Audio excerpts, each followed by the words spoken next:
Eu quero ler com vocês em Jeremias capítulo 7. Deixe-me ler inicialmente a partir do verso 1 até o verso 15. Jeremias capítulo 7, a partir do verso 1. Eu sei que você ficou em pé até agora. Se você puder, numa forma de demonstrar reverência, especialmente concentrar-se na leitura da palavra de Deus, se você puder colocar sobre os seus pés mais uma vez, fará muito bem, mas não se constranja. Jeremias capítulo 7, verso 1, começa dizendo a palavra que foi dita a Jeremias da parte do Senhor. Fique junto à porta da casa do Senhor e proclame ali esta palavra. Escutem a palavra do Senhor, todos de Judá, vocês que entram por estas portas para adorar o Senhor. Assim diz o Senhor dos Exércitos, o Deus de Israel: corrijam a sua conduta e as suas ações, e eu os farei habitar nesse lugar. Não confie em palavras falsas, dizendo, templo do Senhor, este é o templo do Senhor. Mas se de fato emendarem os seus caminhos e as suas ações, e se de fato praticarem a justiça, cada um com o seu próximo, se não oprimirem o estrangeiro, o órfão e a viúva, nem derramarem sangue inocente neste lugar, nem seguirem outros deuses para o próprio mal de vocês, eu os farei habitar neste lugar, na terra que dei aos pais de vocês desde os tempos antigos e para sempre.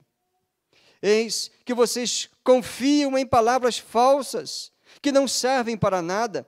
O que é isso? Vocês roubam, matam, cometem adultério e juram falsamente, queimando incenso a Baal, e seguem outros deuses que vocês não conheciam no passado, e depois vêm e se põem diante de mim neste templo que se chama pelo meu nome e dizem, estamos salvos.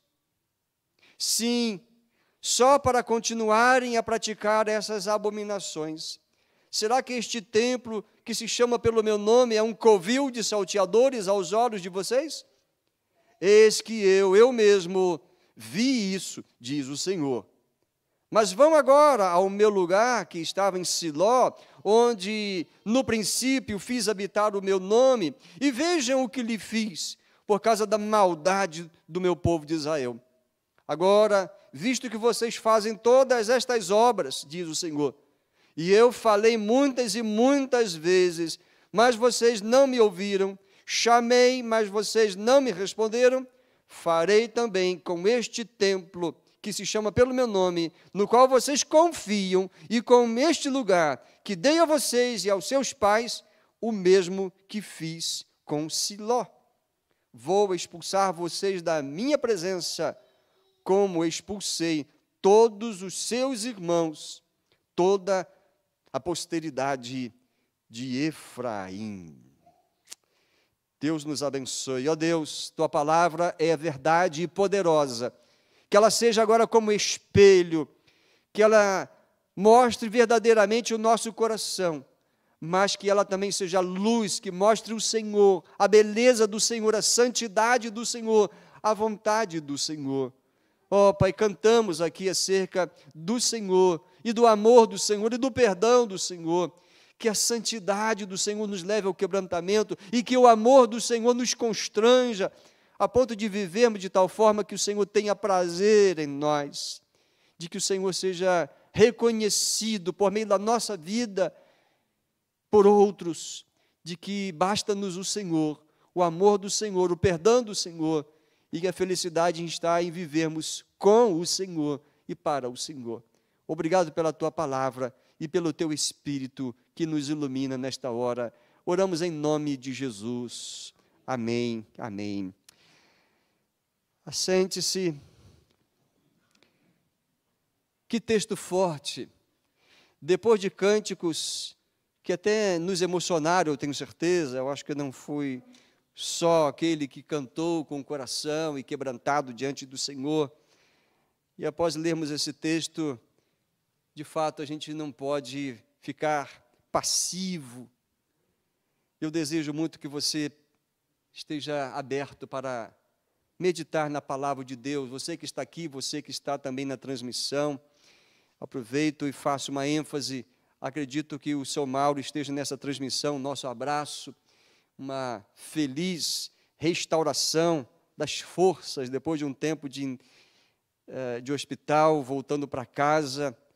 Que o seu Mauro seja fortalecido no corpo, mas que todos nós sejamos fortalecidos na nossa fé e na nossa aliança com o Senhor. Amém, meus irmãos? Ora, eu convido você a pensar mais um pouco em Jeremias. Você conhece o Jeremias? Não, não é aquele vizinho, não é aquele companheiro de trabalho. Estamos falando do profeta Jeremias. Estamos pregando uma série nesse profeta. Já falamos dele há 2 domingos e há 2 quartas-feiras, e hoje voltamos a esse texto, a este profeta, nesse texto, em Jeremias capítulo 7, em que fala acerca do templo, e o templo não protege uma nação iníqua, que era aquela geração a qual Jeremias está falando em nome do Senhor. Este é chamado o Sermão do Templo. Sermão do Templo de Jerusalém. Vocês já ouviram falar muitas vezes do Templo de Jerusalém. Lugar especial que Deus autorizou a ser construído, porque ali seria colocado a Arca da Aliança. Ali seria o símbolo da presença de Deus entre o povo.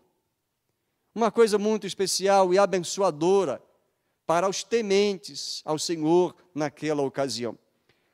Mas o tempo vai passando, as pessoas vão vivendo as suas vidas, reis vêm, reis vão, reis se levantam, reis caem, o tempo passa, anos, séculos até, e o temor a Deus vai se perdendo, o respeito para com as coisas sagradas guardadas no templo lá em Jerusalém, vão perdendo seu significado.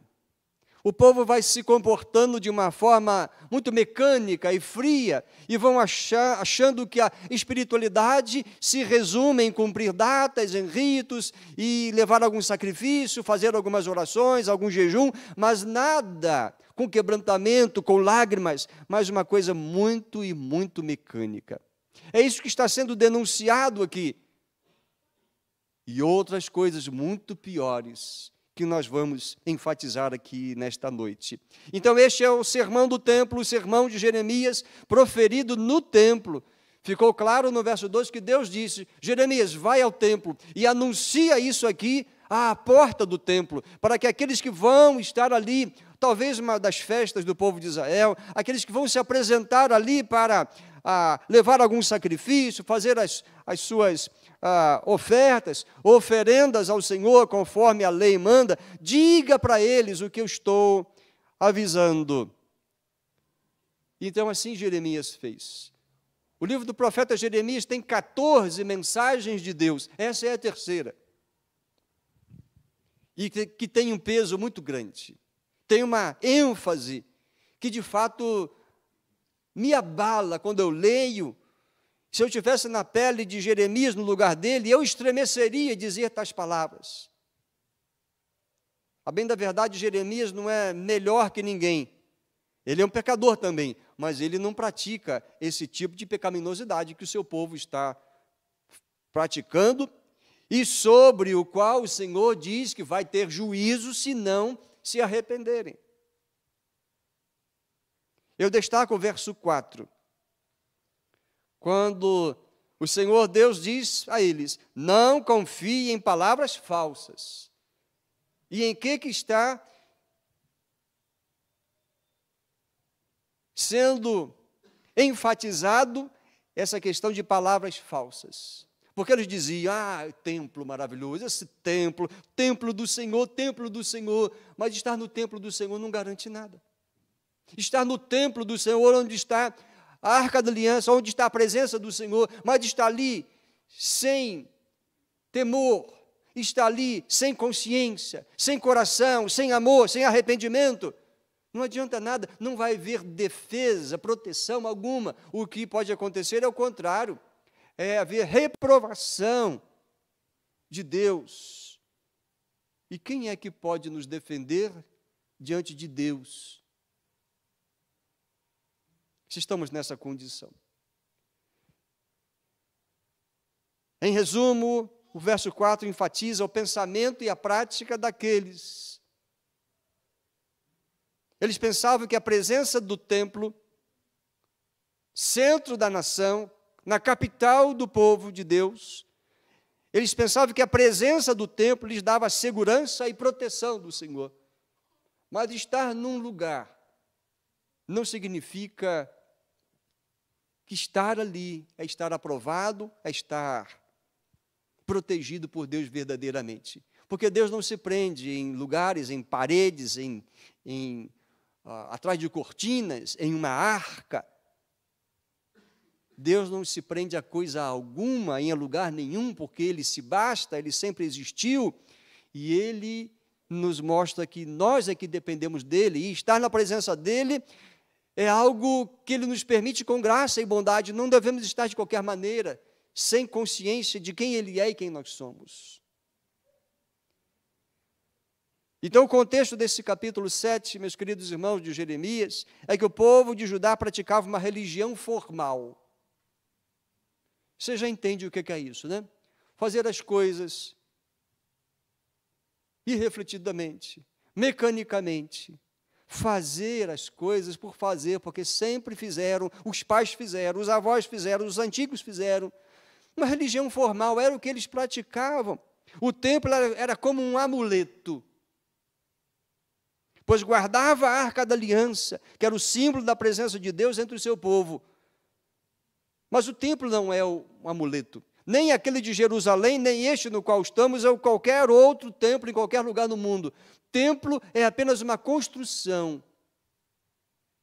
Templo é local de encontro dos adoradores do Deus Santo Todo-Poderoso. Como cantamos hoje aqui lindamente, tocantemente.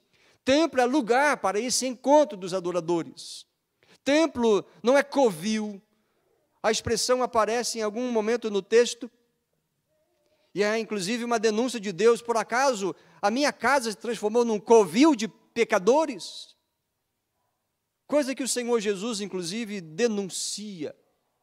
Isso está lá no Evangelho de Mateus, capítulo 9, o verso 13. Olha o que vocês fizeram da minha casa, a minha casa que deveria ser chamada casa de oração para todas as pessoas. Vocês fizeram a casa do meu pai, covil de salteadores, covil de ladrões. Templo não é covil. Covil é cova, lugar escuro onde se esconde. Templo não é lugar covil para onde se escondem os pecadores, mas é para onde vão e recebem os pecadores a iluminação da glória de Deus e se arrependem dos seus pecados, porque a glória de Deus nos faz perceber que somos nada. Então, templo é um lugar não para escondermos-nos dos nossos pecados, é lugar de luz. Templo é local de se firmar e reafirmar a aliança com Deus. Templo é local de se contemplar a glória do Deus Santo e exaltá-lo, porque Ele é o Deus Santo, Todo-Poderoso. É lugar de exaltá-lo pela sua presença gloriosa entre nós e também pela redenção que Ele nos oferece por meio de Cristo Jesus.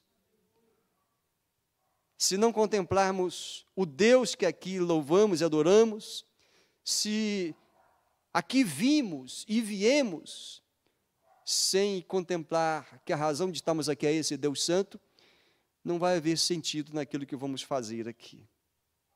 Como o sermão do templo nos afeta hoje? Como esse sermão que Jeremias pregou para a sua geração naquele tempo, como isso nos afeta hoje? Ah, queridos, nós temos coisas importantes a perceber nesse texto que nos interessa bastante.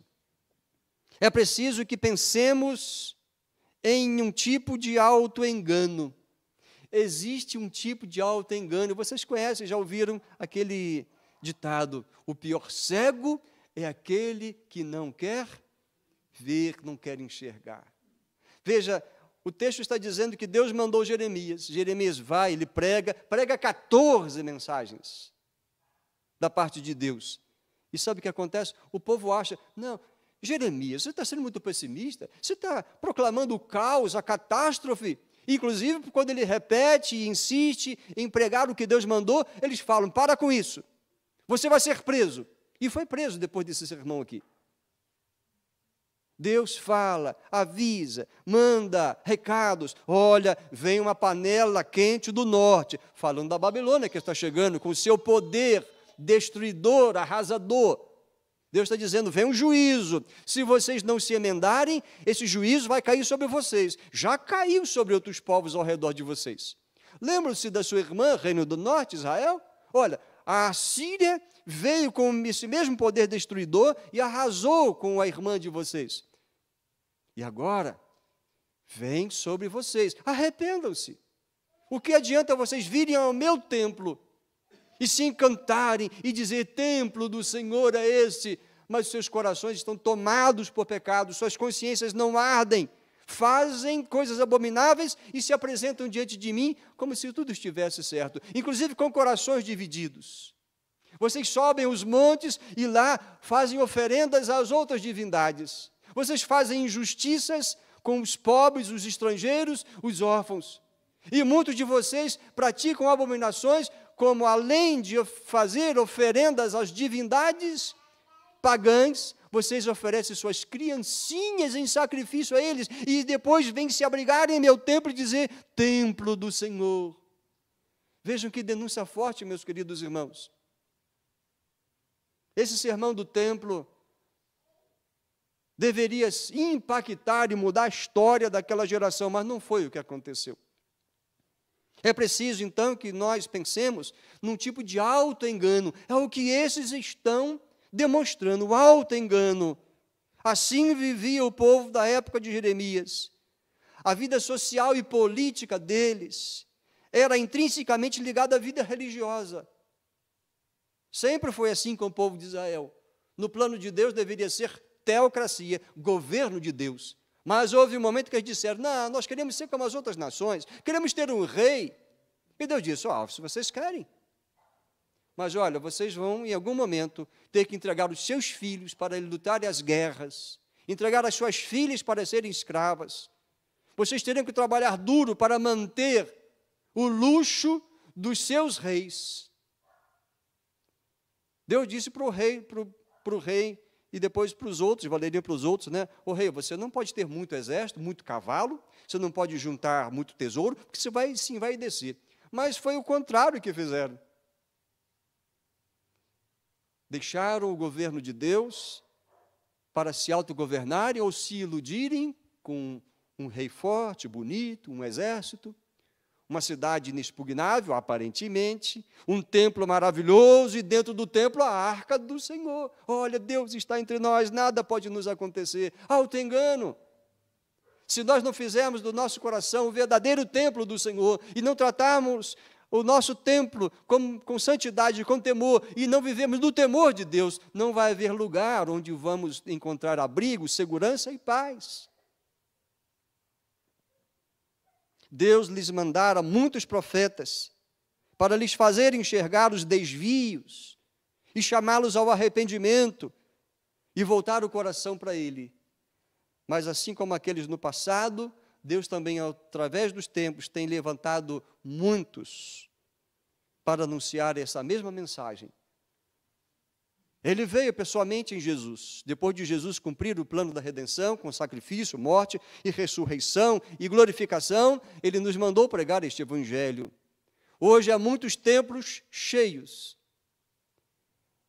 mas o desafio é, estamos contemplando Deus em sua santidade, vendo que Ele tem o direito de governar as nossas vidas, e o governo dele não é ruim, Ele é um governo de amor, Ele defende os seus, mas Ele não passa, numa linguagem popular, panos quentes para o pecado de ninguém. Em suma, todo o povo se tornou um bando de religiosos impenitentes, desculpa a linguagem bem rasa aqui, bem comum, chamar aquela gente de um bando, mas era o que eles estavam mostrando, um bando de religiosos impenitentes. Será que Deus se agradava dos sacrifícios, dos jejuns, das festas? Claro que não. Deus nunca se impressionou com o templo, com ouro, com quantidade de sacrifício de ovelhas ou de bois, com litros e litros e litros de azeite, com quilos e quilos e quilos de oferendas, de incenso. O que Deus buscava era um povo quebrantado, um povo obediente em aliança com Ele. Que lições podemos ter do sermão do templo que Jeremias anunciou naquela ocasião? Primeira coisa que eu quero mencionar, queridos, é que a obediência de coração é o que Deus valoriza. É um coração disposto a compreender e fazer a vontade dEle. É isso que Deus valoriza. O ritualismo religioso não substitui e jamais substituirá a obediência aos mandamentos de Deus. Obediência aos mandamentos de Deus, fazer isso em amor e temor, não ritualismo, guardar dias, fazer as coisas como sempre foram feitas, recebidas por nós por tradição. Deus não se impressiona com essas coisas. O verso 9, vou voltar ao texto algumas vezes, convido você a sempre olhar o texto, diz lá: o que é isso? Vocês roubam, matam, cometem adultério, juram falsamente, queimam incenso a Baal e seguem outros deuses que vocês não conheciam no passado e depois vêm e se põem diante de mim neste templo que se chama pelo meu nome e diz: estamos salvos. Olha que auto-engano. Deus não vai compactuar com nossas ações rebeldes, com nossas rebeldias. Ele reprova isso. No verso 9, então, está aí denunciado que pelo menos a metade dos 10 mandamentos, que eles conheciam muito bem, a metade deles estavam quebrados. Você percebeu no verso 9? Olha lá: roubar, matar, cometer adultério, jurar falsamente e honrar, ou seguir, ou servir, ou adorar outros deuses. Metade do decálogo está aqui denunciado. E nos versos 10 e 11, também a denúncia continua. O quão estavam enganados.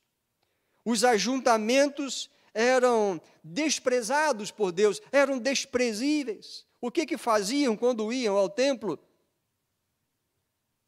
Autoconfiantes, diziam: sim, estamos salvos, o Senhor é conosco. Mas eles continuavam a praticar as suas abominações. E elas estão listadas claramente nesse sermão que Jeremias anunciou. Olha a expressão covil de salteadores que aparece no verso 11. Será que este templo que se chama pelo meu nome, é um covil de salteadores aos olhos de vocês? Aqui não é lugar, como se Deus dissesse, para os pecadores se esconderem. Aqui é lugar para pecadores virem arrependidos, porque aí encontrarão o meu perdão. É lugar de buscar purificação de pecados, não de esconder pecados. O quanto estavam enganados. E nos versos 22 e 23, aí você não leu comigo, então eu leio agora. No dia em que tirei os pais de vocês da terra do Egito, não falei, nem lhes ordenei nada a respeito de holocaustos ou sacrifícios. Deus não começou dando para eles: olha, sacrifiquem em tal dia, em tal hora, em tal festa. A primeira coisa que Deus pediu quando os tirou do Egito foi: obedeçam a mim e eu serei o Deus de vocês, eu guardarei vocês. Depois é que Deus instituiu a lei cerimonial, para ensinamento, para denunciá-los da sua pecaminosidade. Mas, a princípio, o que Deus disse foi simplesmente: andem em todo o caminho que eu lhes ordeno, porque aí tudo vai bem com vocês. Tudo irá bem com vocês. Deus não pediu os sacrifícios de início. Depois, Ele teve que instituir toda uma lei cerimonial, porque a lei era para denunciar os pecados. Não era para que eles conseguissem a salvação, porque ninguém conseguiria praticar todos os mandamentos perfeitamente e merecer, então, o amor e o cuidado de Deus. A primeira coisa que Deus pediu, e a primeira coisa que Ele quer ver em nós, antes de virmos ao templo para a nossa adoração, para o nosso culto, é a nossa obediência aos mandamentos dele. E fazemos isso antes mesmo de chegar aqui no domingo, não é verdade? É no dia a dia, é no negócio, na família, é trabalhando, estudando, nos relacionando. Estamos obedecendo a Deus, então estamos adorando. E aí nos ajuntamos. Nossa prática, nossa agenda normal é quarta-feira e domingo, nos ajuntamos para agradecer. Ó Senhor, aqui chegamos. O Senhor nos fortaleceu, o Senhor nos ajudou. Pequei, Senhor, mas o Senhor, ao ouvir a minha oração de confissão, o Senhor me perdoou, tirou a culpa, livrou a minha consciência, porque o sangue de Jesus me purifica de todo pecado. Estou aqui, Senhor, para agradecer, porque o Senhor foi comigo. É isso que Deus busca, um coração obediente e quebrantado. Ouçam o que o Senhor Jesus disse, está registrado no Evangelho de Mateus, capítulo 9, o verso 13. Diz lá, olha, vão e aprendam o que significa, quero misericórdia e não sacrifício, pois não vim chamar justos, e sim pecadores. A ênfase de Jesus é, texto esse do profeta Oséias, e que aparece em outros textos da Bíblia, quero misericórdia. Não quero sacrifício, não quero ritualismo, eu quero misericórdia, eu quero mudança no coração, mudança no caráter. Também, Mateus capítulo 21, o verso 13. E disse-lhes, quando Jesus estava purificando o templo em Jerusalém, o novo templo que foi construído muitos anos depois do que aquele que Jeremias, no qual ele pregou. Ali, Mateus 21, 13, o Senhor Jesus disse, está escrito, a minha casa será chamada casa de oração, mas vocês estão fazendo dela um covil de salteadores. Queridos, 6 séculos depois que Jeremias pregou aquele sermão, Jesus é como se estivesse pregando o mesmo sermão. Olha o que vocês estão fazendo. Queridos, geração após geração, estão incorrendo no mesmo alto engano, se preocupar com ritualismo, com práticas religiosas, e não se apresentando diante de Deus com obediência, com temor, com arrependimento. Queridos, ritualismo sem obediência é culto vazio, é som apenas, é coisa oca, que não faz eco no coração de Deus. No verso 14 de Jeremias, capítulo 7, no verso 14, lemos lá, também farei com este templo, que se chama pelo meu nome, no qual vocês confiam, e com este lugar que dei a seus pais, o mesmo que fiz a Siló. Aí a gente tem que citar a história do povo de Israel. Siló foi o primeiro lugar de adoração coletiva, o lugar de culto, lá nos tempos, quando o povo já começou, então, a tomar posse da terra prometida. Era o mais antigo centro de adoração de Israel, não muito distante de Jerusalém. Siló foi destruída cerca de 400 anos antes. Sabe qual foi o pecado? O mesmo pecado que está sendo denunciado aqui. As batalhas para continuar a conquista da terra prometida, elas eram feitas. E houve um momento que eles disseram, vamos mandar a arca da aliança à nossa frente, o Senhor vai estar conosco. Queridos, não adiantou nada. Sabe o que aconteceu com a arca do Senhor, o símbolo da presença do Senhor? Os filisteus levaram. Eles tiveram uma grande derrota, porque não estavam buscando a Deus com o coração quebrantado, não estavam em aliança com o Senhor, não queriam obedecer ao Senhor, queriam só as bênçãos, mas não queriam o compromisso da aliança com o Senhor. Então, Siló marca esse tempo em que existia o tabernáculo, a tenda, onde a arca era guardada, mas o inimigo chegou. O inimigo impôs grande derrota, e a arca da aliança foi embora. Deus foi derrotado? Não, o povo de Israel foi derrotado, porque Deus não se prende na arca da aliança, é apenas um símbolo, e ele se revelava aos sumos sacerdotes quando queria, de cima da tampa da arca. Ah, queridos, vejam que as gerações passam, mas ainda assim achamos muitas pessoas no alto engano. religiosos, porém impenitentes. Mas o que vemos é Deus bondosamente denunciando isso e chamando, olha, voltem-se para mim, sem orgulho, sem vaidade, sem autoconfiança, sem mérito algum, voltem-se a mim, voltem-se arrependidos. Eu lhes dou o meu perdão por meio do sangue do meu Filho, Jesus Cristo. Sim, queridos, a primeira lição, me prendi bastante nesse tópico, porque ele é esclarecedor dos demais. A primeira lição é que a obediência de coração é o que Deus valoriza. Mas a segunda coisa que quero enfatizar é que os pecados abomináveis não são purificados por ritos religiosos. Não, os nossos pecados, e eu digo até abomináveis, todo pecado é abominável ao Senhor, mas há alguns que têm um peso maior. E todos os nossos pecados, especialmente os abomináveis a Deus, não são purificados com ritos religiosos. Aprendemos isso com esse sermão de Jeremias.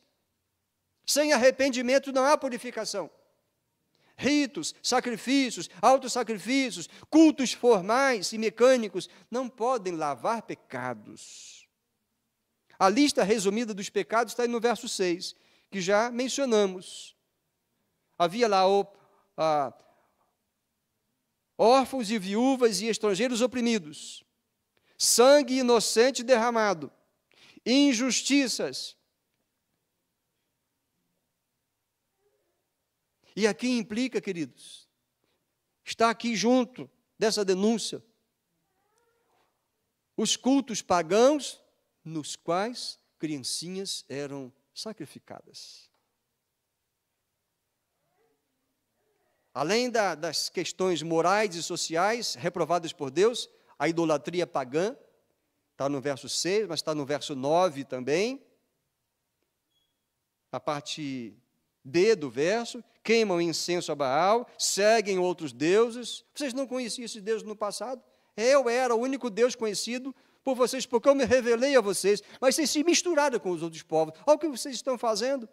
Vocês não enxergam que é uma abominação fazer, e uma injustiça, e uma ingratidão, e uma rebeldia? E no verso 18, que nós não lemos, eu li aqui agora, digo, os filhos apanham a lenha, os pais acendem o fogo, e as mulheres assam a farinha, para se fazerem bolos à rainha dos céus. Também oferece libações a outros deuses, para me provocarem a ira. Quem era essa rainha dos céus? Estar. Para os babilônios, que em outras culturas dos outros povos eram Astarte ou Astarte ou Asterote, nomes esquisitos, né? Que era a correspondente à esposa de Baal, que era um deus pagão, deus da guerra, deus da prosperidade. Olha o que o povo de Israel está fazendo, trocando o Deus que os tirou da escravidão, que lhes deu terra, que proveu, que cuidou, estão esquecendo dele, de quem ele verdadeiramente era, e o que eles próprios eram, deveria ser testemunhas aos outros povos, e que eles estão fazendo? Se igualando aos demais, e querem se apresentar diante de Deus, cheio de orgulho, vaidade, e confiando no templo do Senhor. Mas um templo é apenas uma construção.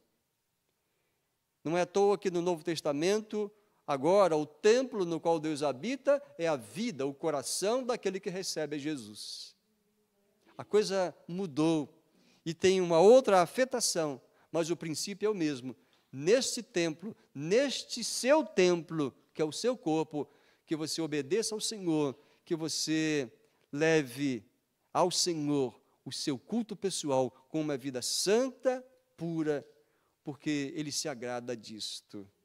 Sim, queridos, mencionei aí um texto que foi o verso 9, o verso 18, mas também deixe-me citar e ler os versos 30 e 31, porque os filhos de Judá fizeram o que era mal aos meus olhos, diz o Senhor, puseram os seus ídolos abomináveis no templo que se chama pelo meu nome, para o contaminarem. Edificaram altos de Tofete, no vale de Ben-Hinom para queimarem sacrifícios os seus filhos e as suas filhas, algo que nunca ordenei, nem me passou pela mente.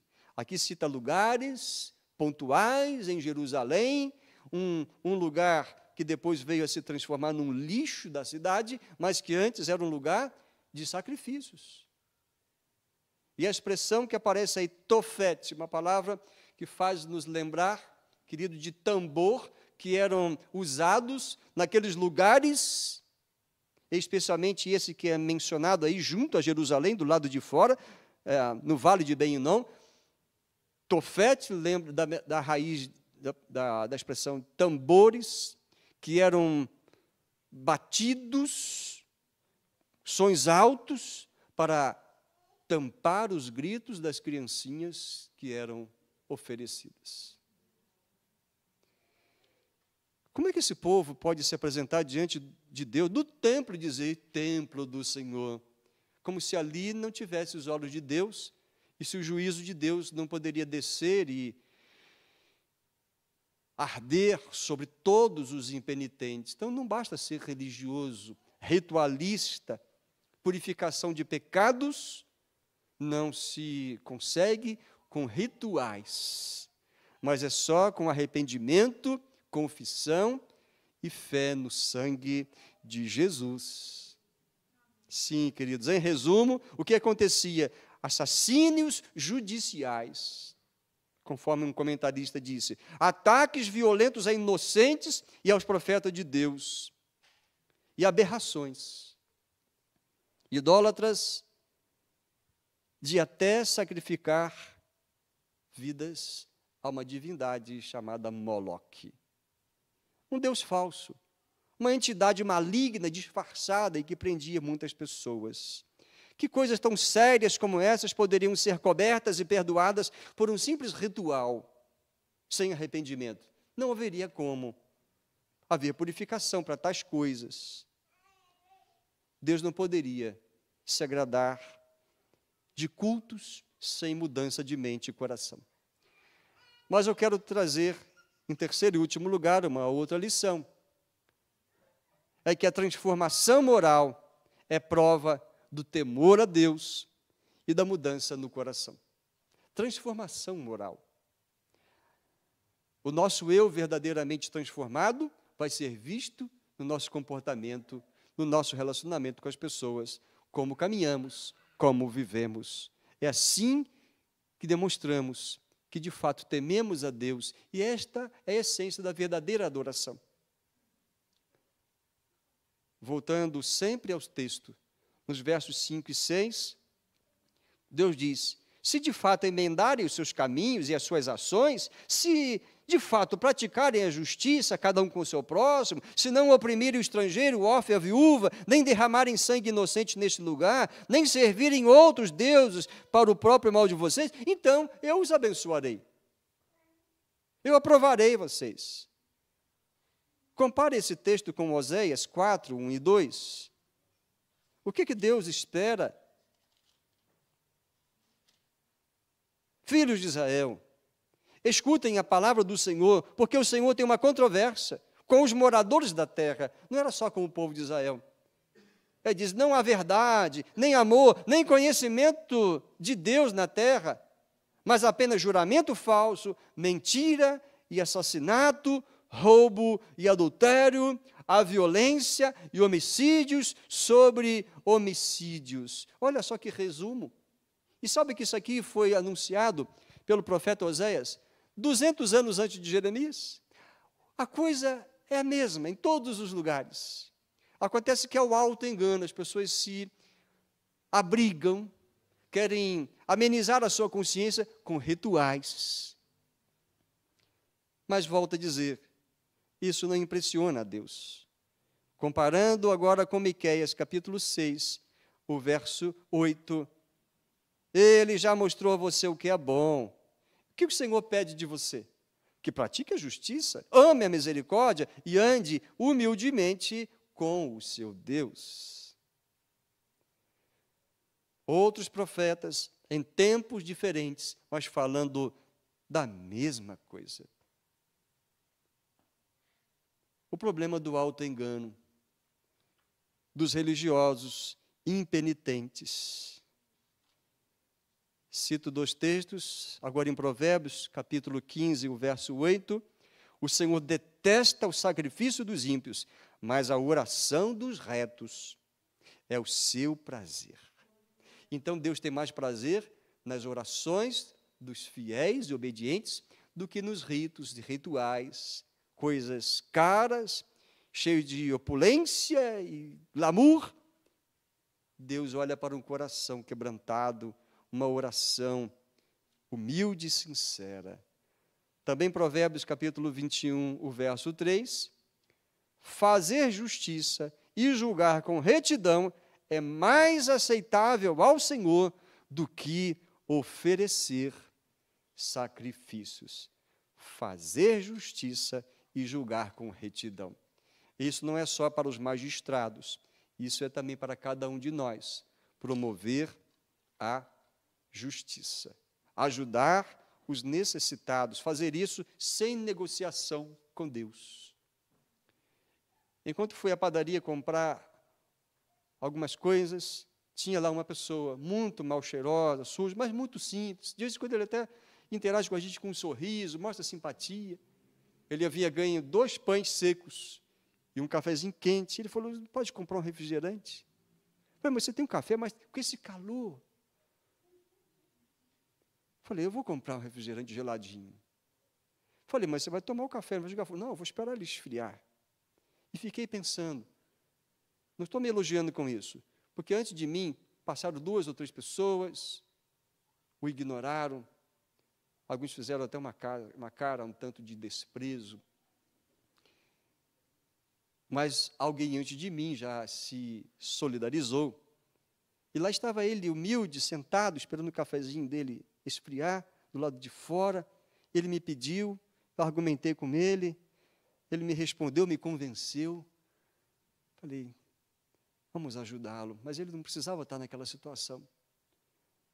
Depois de ajudá-lo, do lado de fora, assim, essas lixeiras grandes que estão sendo providenciadas pela administração da cidade, chegou lá uma pessoa muito semelhante e começou a vasculhar o lixo daquela padaria para ter o que comer.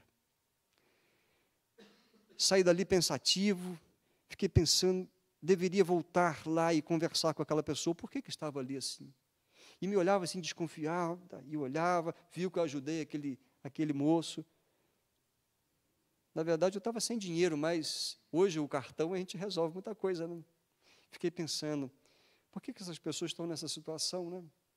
Isso não pode ser considerado algo normal por nós, queridos. E nem devemos julgar. É um pouco do texto que estamos mencionando aqui. Julgar dizendo, olha, deve ser um grande pecador, se está assim é porque mereceu.